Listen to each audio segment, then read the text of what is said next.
Lənkəran icra başçısı Taleh Qaraşova sui qəsdə cəhddə təqsirləndirilən Bəhruz Əsgərovun cinayət işinin növbəti məhkəmə prosesi keçirilib. Bakı Ağır Cinayətlər Məhkəməsində hakim Səbu Hüseynovun sədrliyi ilə keçirilən prosesdə cinayət işində zərərçəkən qismində tanınan Lənkəran icra başçısı Taleh Qaraşovun nümayəndəsi vəkil Taleh İbrahimov özünü məhkəməyə təqdim edib. Zərərçəkənin nümayəndəsi Taleh Qaraşovun prosesə gəlmədən ibtidai istintaqa verdiyi ifadəsini təsdiq etməsini məhkəmənin diqqətinə çatdırıb. Buna görə də Taleh Qaraşovun ibtidai istintaqdakı ifadəsi prosesdə elan edilib.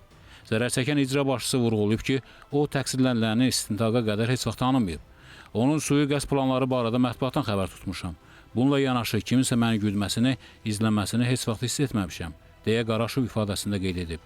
Zərərçəkənin nümayəndəsi Taleh Qaraşovun təqsirlənilənə qarşı hər hansı maddi təzminat iddiasının olmadığını, amma təqsirləniləndən şikayətçi olduğunu məhkəmənin diqqətinə çatdırıb. Aprelin 29-da keçirilməsi nəzərdə tutulan növbəti proses şahidlərin ifadələri ilə davam edəcək.